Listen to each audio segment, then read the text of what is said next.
तो आज की ज्योग्राफी की क्लास सबसे ज्यादा महत्वपूर्ण और इम्पोर्टेंट होने वाला है। आप लोग को बताता हूँ, बोर्ड एग्जाम में बाबू कुछ ऐसे भी सवाल है ना जो एग्जाम में बार बार पूछे जाते हैं। एक ही बात कहूंगा, आप लोग के पास अगर वक्त होगा तो इस क्लास को पूरे अंत तक और ये सारे सवाल को खुद से करके जाइएगा। और देखिए, ज्यादा वक्त नहीं लेंगे हम लोग और करते हैं ये सारे सवाल को हम लोग कंप्लीट। चलिएगा, तो यहाँ पे देखिएगा पहले सवाल को। अब आप लोग वो पेन और पेपर लेकर बैठिए और सारे सवाल को खुद से कीजिए। ठीक है, ये आसान से सवाल को देखिए आप लोग करके खुद से कि आप लोग यहाँ पे कितने सवाल को सही कर पाते हैं। लास्ट में मैं स्कोर भी आप लोग से पूछूंगा कि यहाँ पे आप लोग कितने सवाल को सही कर पाए हैं। तो बताइएगा, पहला नंबर सवाल यहाँ पे सबसे आसान सा सवाल है, लेकिन एग्जाम में 3 से 4 बार ये सवाल पूछे भी गए हैं। सवाल करा कि भारत की सबसे लंबी नदी कौन है। सवाल क्या करा है कि भारत की सबसे लंबी नदी जो है वह कौन है। ऑप्शन को पढ़िए आप लोग खुद से, उस सारे सवाल को करते चलिएगा। तो भारत की जो सबसे लंबी नदी है ना, वह है गंगा नदी। कौन सी नदी? गंगा नदी। याद रखिएगा, इंपॉर्टेंट सवाल है, एग्जाम में भी कई बार पूछे गए। तो यहाँ पे इस सवाल का आंसर हो जाएगा ऑप्शन नंबर ए। चलिएगा, दूसरे नंबर सवाल पे ध्यान दीजिएगा आप लोग। क्या करें यहाँ पे दूसरा नंबर सवाल कि मानव भूगोल का जनक किसे कहा जाता है। बताइएगा, मानव भूगोल का जनक जो कहा जाता है वह किसे कहा जाता है। और ये भी सवाल इंपॉर्टेंट है, ये भी कई बार एग्जाम में पूछे गए हैं। और आप लोग वो क्वेश्चन बैंक को जरूर देखिएगा। ठीक है, उससे क्या पता चलेगा कि कहाँ से सवाल पूछे जाते हैं और कौन से सवाल कितने बार पूछे गए हैं। ठीक है, उससे आप लोग को पता चलेगा।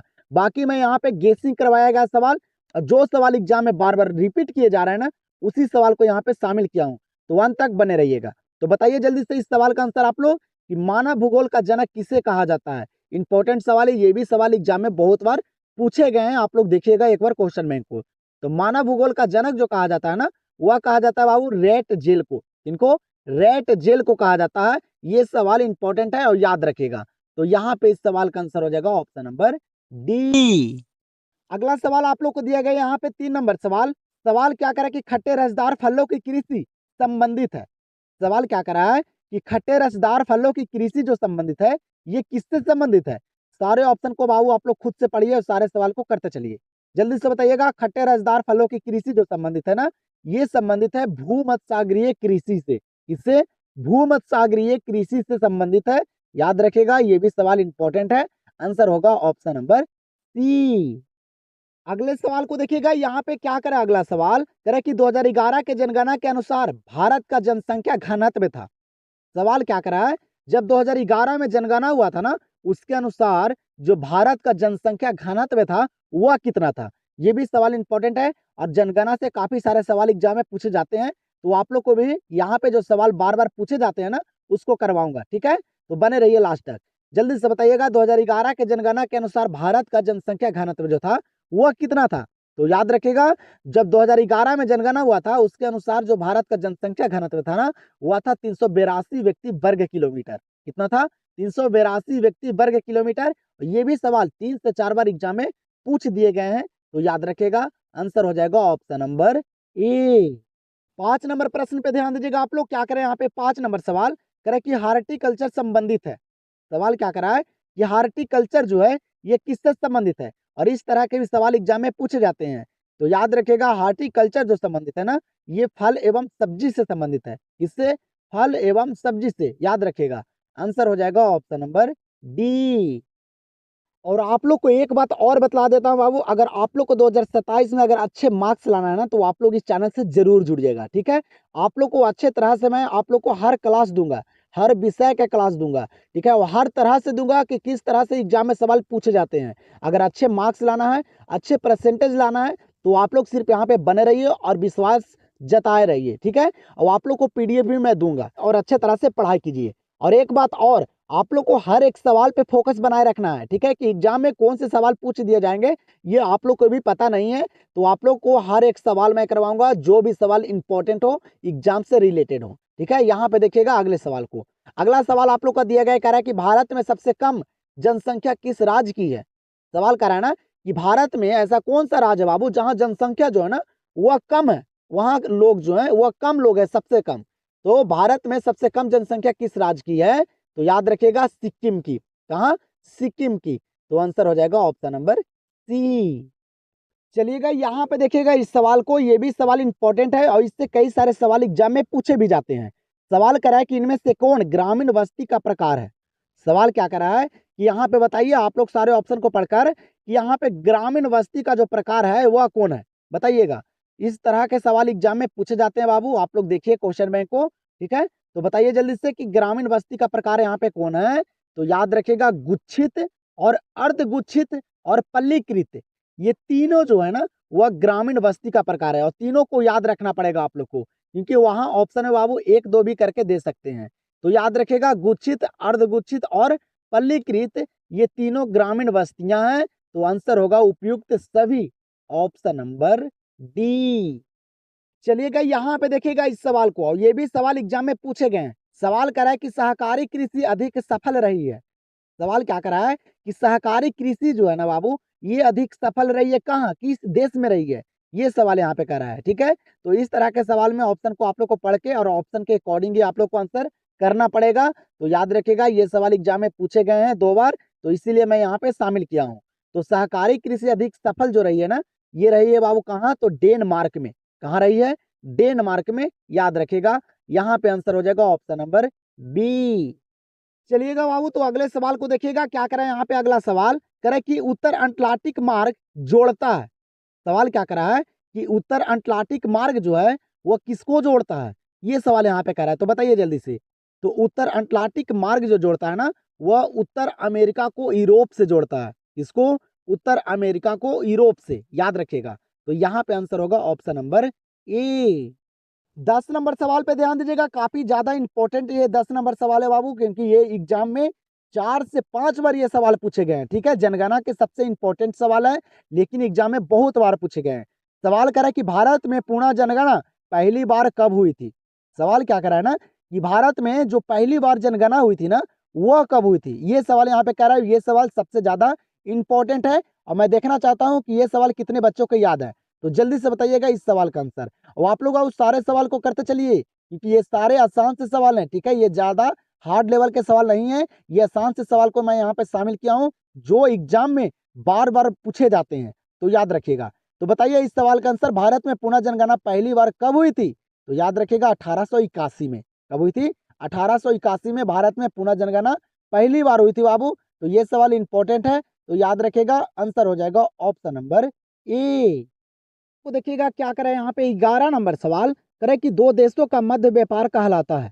सवाल क्या करा है कि दो देशों का मध्य व्यापार जो कहलाता है ना बाबू, वह क्या कहलाता है, उसे क्या कहा जाता है। जब दो देश व्यापार करते हैं तब उनके बीच जो होता है उसे क्या कहते हैं, ये सवाल यहाँ पे कह रहा है। तो याद रखिएगा दो देशों के मध्य व्यापार जो कहलाता है ना, वह क्या कहलाता है, तो अंतरराष्ट्रीय व्यापार कहलाता है। क्या, अंतरराष्ट्रीय व्यापार। तो आंसर यहाँ पे होगा ऑप्शन नंबर बी। अगले प्रश्न पे ध्यान दीजिएगा, ये भी सवाल एग्जाम में बहुत बार पूछे गए हैं बाबू, ठीक है। तो याद रखिएगा। सवाल करे कि किस राज्य में गोंडवाना कोयला पाया जाता है। सवाल क्या करा है कि किस राज्य में गोंडवाना कोयला पाया जाता है।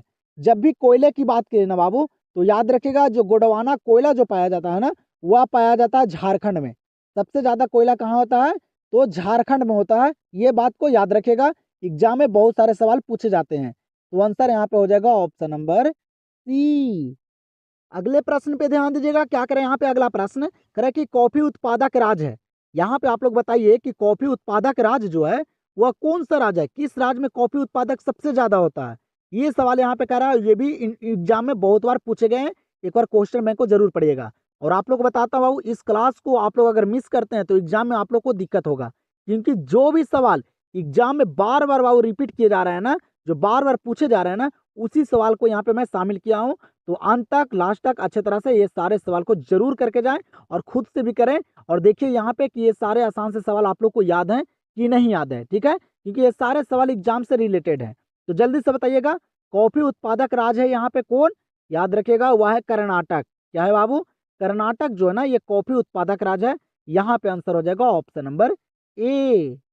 14 नंबर सवाल को देखिएगा, क्या करें। यहाँ पे 14 नंबर सवाल करे कि ध्वनि प्रदूषण के प्रमुख स्रोत हैं। सवाल कर रहा है ना कि ध्वनि प्रदूषण के जो मुख्य स्रोत जो है वह क्या है। जो ध्वनि प्रदूषित होता है ना, वह किससे प्रदूषित होता है। तो याद रखेगा उद्योग से, मोटर वाहन से और लाउड स्पीकर, ये तीनों से ध्वनि प्रदूषण हो सकते हैं बाबू, ठीक है। तो याद रखेगा आंसर होगा उपयुक्त सभी, ऑप्शन नंबर डी। चलिए 15 नंबर सवाल को देखिएगा, ये भी इंपॉर्टेंट सवाल है। क्या करें यहाँ पे 15 नंबर सवाल निम्नलिखित राज्यों में किस में प्रमुख तेल क्षेत्र स्थित है। सवाल करा है कि निम्नलिखित राज्यों में से किसमें प्रमुख तेल जो है वह क्षेत्र स्थित है। बताइएगा, ऑप्शन को पढ़िए बाबू और सारे ऑप्शन को पढ़ कर आंसर कीजिए आप लोग। तो जल्दी से बताइए कि किस राज्य में बाबू प्रमुख तेल क्षेत्र स्थित है। याद रखिएगा वह है असम में। कहाँ? असम में। आंसर होगा ऑप्शन नंबर बी। चलिएगा अगले सवाल पे ध्यान दीजिएगा आप लोग। सवाल यहाँ पे करें कि किसी झील के चारों ओर बसा अधिवास किस प्रतिरूप में आएगा। और इस तरह के सवाल भी एग्जाम में पूछे जाते हैं, ठीक है, तो ध्यान दीजिएगा। बताइए जल्दी से, किसी झील के चारों ओर, मतलब झील है बाबू, उसके चारों ओर जो बसा अधिवास जो है, वहां के जो बसा हुआ जो घर है, ठीक है, जो वहां के लोग हैं, वह किस प्रतिरूप में आएगा। तो याद रखेगा वह वृत्ताकार प्रतिरूप में आएंगे। किस प्रतिरूप में? वृत्ताकार प्रतिरूप में। जब भी झील के चारों ओर पूछे बाबू तो वृत्ताकार प्रतिरूप में आएंगे। तो यहाँ पे आंसर होगा ऑप्शन नंबर सी। चलिएगा यहाँ पे देखिएगा क्या करे अगला सवाल, करे कि कृषि के अंतर्गत हम इनमें किसे लेते हैं। सवाल क्या करा है कि कृषि के अंतर्गत मतलब कृषि के समीप बाबू इनमें से हम हैं जो वह किसे लेते हैं। जो प्रथम क्षेत्र जो कृषि में आते हैं उसे हम बाबू उसमें किसे लेते हैं। तो याद रखेगा एग्जाम में बाबू ये सवाल पूछे जाते हैं। प्रथम क्षेत्र, द्वितीय क्षेत्र और तृतीय क्षेत्र, ये 3 सवाल बाबू एग्जाम में हर साल पूछे जाते हैं, ठीक है, तो याद रखेगा। सवाल यहाँ पे करा कि कृषि के अंतर्गत हम इनमें से किसे लेते हैं। तो याद रखेगा फसलों उत्पादन को, पशुपालन को और मत्स्य पालन को, ये तीनों को कृषि के अंतर्गत हम लोग लेते हैं। तो ये तीनों को याद रखना पड़ेगा आप लोग को, तभी कुछ हो सकता है, ठीक है, एग्जाम में आप लोग को सवाल देखने के लिए मिल सकते हैं। तो आंसर यहाँ पे होगा इनमें से सभी, ऑप्शन नंबर डी। चलिए तो यहाँ पे देखिएगा 18 नंबर सवाल को। 18 नंबर सवाल करा कि चॉकलेट में कौन सा पदार्थ उपयोग होता है। सवाल क्या करा है कि चॉकलेट में कौन सा पदार्थ उपयोग होता है। ये भी सवाल एग्जाम में पूछे गए हैं बाबू, ठीक है, आसान से सवाल है, याद रखिएगा। तो चॉकलेट में कौन सा पदार्थ उपयोग होता है, याद रखिएगा वह होता है कोको। क्या होता है? कोको। आंसर होगा ऑप्शन नंबर बी। और आप लोग को बाबू ये क्लास पसंद आ रहा होगा ना तो एक लाइक जरूर कीजिएगा, ठीक है, और कमेंट सेक्शन में अपना राय जरूर बताइएगा। और अभी तक आप लोग इस चैनल से नहीं जुड़े हैं तो चैनल को सब्सक्राइब जरूर कीजिए और अच्छे तरह से यहाँ पे आप लोग तैयारी कीजिए, अच्छे तरह से पढ़ाई कीजिए और 2027 में बाबू तहलका मचा दीजिए, ठीक है, अच्छे नंबर लाइए, ठीक है। बताइएगा यहाँ पे सवाल क्या करा कि बिग इंच संबंधित है। बिग इंच जो संबंधित है ये किससे संबंधित है, ये भी इंपॉर्टेंट सवाल है। तो बिग इंच जो संबंधित है ना, ये पाइपलाइन से संबंधित है। किससे? पाइपलाइन से, याद रखेगा। यहाँ पे आंसर हो जाएगा ऑप्शन नंबर ए। 20 नंबर सवाल पे ध्यान दीजिएगा। ये 20 नंबर सवाल बहुत सबसे ज्यादा इंपॉर्टेंट है क्योंकि ये सवाल का अंत ही नहीं है। ये सवाल एग्जाम में 4-5 बार पूछ दिए भी गए हैं। सवाल करे कि निम्नलिखित रोगों में से कौन जलजन्य है। क्या करे यहाँ पे सवाल कि निम्नलिखित रोगों में से कौन जो है ना यहाँ पे वह जलजन्य रोग है, मतलब जल से होने वाला रोग कौन है। और ये सवाल एग्जाम में बहुत बार पूछे गए हैं। तो याद रखेगा जल से होने वाला जो रोग है यहाँ पे है ना वह है अतिसार। क्या है? अतिसार। इस सवाल को दम याद रखेगा, दम रट जाइए बाबू अच्छे तरह से। तो यहाँ पे आंसर होगा ऑप्शन नंबर सी। चलिएगा बताइएगा यहाँ पे इस सवाल का आंसर। सवाल करे कि रबी की फसल पैदा होती है। सवाल क्या करा है कि रबी की फसल जो है वह कब पैदा होती है, मतलब किस ऋतु में होती है। यहाँ पे ऋतु पूछ रहा है, ठीक है। और एग्जाम में ये भी पूछे जाते हैं कि रबी की जो फसल होती है ना वह बाबू किस महीने में होती है, मतलब किस महीने से किस महीने तक, ठीक है, ये भी सवाल पूछे जाते हैं। तो याद रखेगा रबी की फसल जो पैदा होती है ना वह किस ऋतु में होती है, तो शीत ऋतु में। और बाबू रबी की फसल जो होती है ना वह होती है गेहूं, चना, मसूर, ये तीसी, सरसों जो होते हैं ना ये सारे जो होते हैं ये बाबू रबी फसल है, ठीक है, जो शीत ऋतु में, जब शीत गिरता है ठंडा के मौसम में ना तब उस समय ये गेहूं होता है, ठीक है, आप लोग को पता होगा। तो रबी की फसल पैदा होती है शीत ऋतु में, याद रखेगा। आंसर होगा ऑप्शन नंबर ए। चलिएगा अगले सवाल को देखिएगा। अगला सवाल करे कि निम्न में से कौन सी एकल कृषि नहीं है। सवाल क्या करा है यहाँ पे बताइएगा आप लोग कि यहाँ पे बाबू कौन जो है ना वह एकल कृषि नहीं है। तो पता होगा आप लोग को एकल कृषि जो नहीं है ना वह है मिश्रित कृषि। क्या? मिश्रित कृषि। मिश्रित का मतलब बाबू मिश्रण, मतलब 2-3 गो मिलकर ही मिश्रण बनता है। तो मिश्रित कृषि जो है ना ये एकल कृषि नहीं है, तो याद रखेगा। आंसर होगा ऑप्शन नंबर बी। चलिएगा फिर यहाँ पे देखिएगा अगले सवाल को। सवाल करें कि किस वर्ष विश्व की मानव जनसंख्या 6 अरब हुई। सवाल क्या करा है कि किस वर्ष विश्व की, पूरे वर्ल्ड की बाबू मानव जनसंख्या जो है ना वह कितनी हुई थी? 6 अरब हुई थी। ये सवाल एग्जाम में पूछे गए हैं 2 से 3 बार, तो इसको भी याद रखेगा। तो 6 अरब जो हुई थी ना मानव जनसंख्या, ये कब हुई थी? तो 1999 में। कब हुई थी? 1999 में। डेट वाले सवाल को अच्छे से याद रखेगा। आंसर यहाँ पे हो जाएगा ऑप्शन नंबर डी। 24 नंबर सवाल पे ध्यान दीजिएगा, क्या करा है? 24 नंबर सवाल कह रहा है कि भारत का अधिकांश विदेशी व्यापार वाहन होता है। सवाल करा है ना कि भारत का जो अधिकांश अधिकतर जो विदेशी व्यापार जो होता है ना, वह किससे होता है? मतलब यहाँ से कोई सामान विदेश पहुंचाया जाता है या विदेश से आता है कोई सामान भारत में, वह किससे होता है? तो पता होगा आप लोग को, ये होता है समुद्र और वायु के द्वारा। इसके द्वारा? समुद्र और वायु के द्वारा। समुद्र द्वारा बाबू जो शिपें चलते हैं ना, जहाजें जो चलते हैं उसके द्वारा, और वायु द्वारा जो वायु में जो हवाई जहाज जो चलता है ना, उसके द्वारा। ठीक है, तो भारत का अधिकांश विदेशी व्यापार वाहन होता है किससे?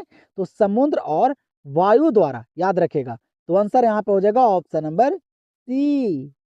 चलिएगा यहाँ पे देखिएगा 25 नंबर सवाल को। 25 नंबर सवाल काफी इंपॉर्टेंट है एग्जाम के लिए बाबू, और ये भी सवाल बहुत बार पूछे गए हैं। सवाल कर रहा है कि निम्नलिखित में से कौन सी रोपण फसल नहीं है? बताइएगा। यहाँ पे पूछ रहा है कि यहाँ पे ऑप्शन दिया गया, आप लोग को बताइए इसमें कि कौन सी फसल जो है वह रोपण फसल नहीं है, मतलब उससे रोपा नहीं जाता है। ये सवाल यहाँ पे कर रहा है।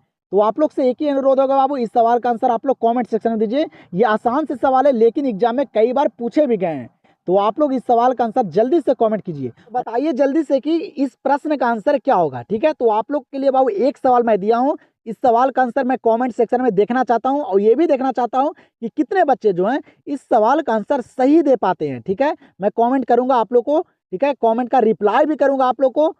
तो आप लोग जल्दी से इस सवाल का आंसर कमेंट सेक्शन में दीजिए। हम लोग देखते हैं अगले सवाल को। चलिएगा अगले सवाल को यहाँ पे देखिएगा, क्या करा अगला सवाल कह रहे कि किस फसल की खेती पहाड़ी ढालों पर की जाती है?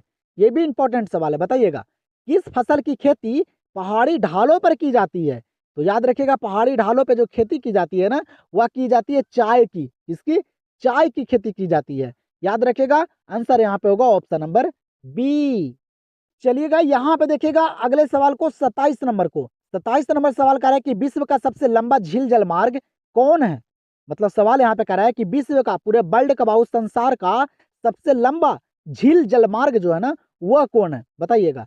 तो सबसे लंबा झील जलमार्ग जो है वह है ग्रेट लेक सेंट्रल लॉरेंस जलमार्ग। क्या है? ग्रेट लेक सेंट्रल लॉरेंस जलमार्ग। ठीक है, याद रखेगा। और आप लोग को हर एक सवाल पे ध्यान देना होगा बाबू, क्योंकि कौन से सवाल एग्जाम में पूछ दिए जाएंगे आप लोग को भी पता नहीं है। तो हर एक सवाल पे फोकस बनाए रखिए, अगर अच्छे मार्क्स लाना है तब। ठीक है, अभी से ही मेहनत करना शुरू कर दीजिए और यहाँ पे बने रहिए अच्छे तरह से और पढ़ाई कीजिए। तो विश्व का सबसे लंबा झील जलमार्ग क्या है? तो ग्रेट लेक सेंट्रल लॉरेंस जलमार्ग है। आंसर होगा ऑप्शन नंबर डी।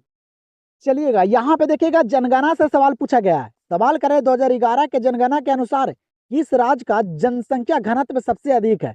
और ये सवाल भी सबसे ज्यादा इंपॉर्टेंट है। ठीक है, आप लोग को बता दे रहा हूँ बाबू कि किस सवाल पे ध्यान देना है। ठीक है, तो आप लोग ध्यान जरूर दीजिएगा, क्योंकि ये सवाल एग्जाम में कई बार पूछे गए हैं। ठीक है, मैं आप लोग के लिए यहाँ पे जितना भी सवाल लाया हूँ ना, ये सारे सवाल गेसिंग किए गए सवाल, एग्जाम से रिलेटेड सवाल आप पूछे गए सवाल है। तो ध्यान दीजिएगा, 2011 के जनगणना के अनुसार किस राज्य का जनघनत्व जो है ना, ये सबसे अधिक है? तो याद रखेगा, वह है बिहार। बिहार का जनसंख्या घनत्व जो है ये सबसे ज्यादा है। कब? तो 2011 में जो जनगणना हुआ था ना, उसके अनुसार। तो आंसर होगा ऑप्शन नंबर सी। 29 नंबर सवाल को देखिएगा, क्या कर रहा है 29 नंबर सवाल। अरे योजना आयोग का गठन कब हुआ था? ये भी इंपॉर्टेंट सवाल है, और डेट वाले पे ध्यान अच्छे तरह से दीजिएगा आप लोग। बताइएगा, योजना आयोग का गठन कब हुआ था? तो योजना आयोग का जो गठन हुआ ना, ये हुआ था 1950 में। कब हुआ था? 1950 में। आंसर होगा ऑप्शन नंबर ए। 30 नंबर सवाल को देखिए। 30 नंबर सवाल क्या कर रहा है यहाँ पे कि भारत में सर्वाधिक सोना किस राज्य में पाया जाता है? क्या कर रहा है सवाल कि भारत में सर्वाधिक, मतलब सबसे ज्यादा सोना जो पाया जाता है वह किस राज्य में पाया जाता है? ये भी इंपॉर्टेंट सवाल है। तो याद रखिएगा, सोना जो सबसे ज्यादा पाया जाता है ना भारत में, वह कर्नाटक में पाया जाता है। कहाँ? कर्नाटक में। याद रखिएगा, यहाँ पे आंसर होगा ऑप्शन नंबर सी। 31 नंबर सवाल को देखिएगा आप लोग, क्या करें यहाँ पे 31 नंबर सवाल करें कि किस प्रदूषण द्वारा सर्वाधिक बीमारियां होती है? सवाल क्या कर रहा है कि किस प्रदूषण द्वारा सबसे ज्यादा बीमारियां होती है? ये सवाल यहाँ पे कर रहा है। तो याद रखिएगा बाबू, जो सबसे ज्यादा प्रदूषण जो द्वारा बीमारियां होती है ना, वह होती है जल प्रदूषण के द्वारा। अगर गंदा जल आप लोग पीजिएगा ना, तो उससे कई सारी बीमारियां होगी। तो किस प्रदूषण द्वारा सर्वाधिक बीमारियां होती है? जल प्रदूषण के द्वारा। आंसर होगा ऑप्शन नंबर बी। चलिएगा 32 नंबर सवाल को देखिएगा, क्या करा है 32 नंबर सवाल कह रहा है कि भारत में गेहूं उत्पादन में अग्रणी राज्य कौन है? भारत में गेहूं उत्पादन में जो सबसे आगे राज्य है ना, वह कौन सा राज्य है? तो याद रखेगा वह है उत्तर प्रदेश। कौन सा राज्य? उत्तर प्रदेश बाबू गेहूं उत्पादन में सबसे आगे है। तो याद रखेगा आंसर होगा ऑप्शन नंबर डी।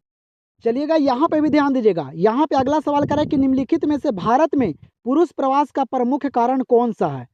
सवाल करें ना कि भारत में यहाँ पे बाबू पुरुष प्रवास का जो प्रमुख कारण जो है ना, वह कौन सा है? सारे ऑप्शन को पढ़िए और बताइए जल्दी से। तो भारत में पुरुष प्रवास का जो प्रमुख कारण है ना, वह है काम और रोजगार। क्या है? काम और रोजगार। ये बाबू भारत में ना पुरुष के लिए ये सबसे प्रमुख कारण है। ठीक है, तो याद रखेगा ये एग्जाम में भी सवाल कई बार पूछे गए हैं। तो आंसर होगा ऑप्शन नंबर सी। चलिएगा बताइएगा इस सवाल का आंसर। क्या करें यहाँ पे सवाल कि खनन किस प्रकार का क्रियाकलाप है? सवाल क्या करा है कि खनन जो है ये किस प्रकार का क्रियाकलाप है? तो याद रखेगा खनन जो है ना, ये प्राथमिक क्रियाकलाप है। कैसा? प्राथमिक। याद रखेगा। तो यहाँ पे आंसर होगा ऑप्शन नंबर ए।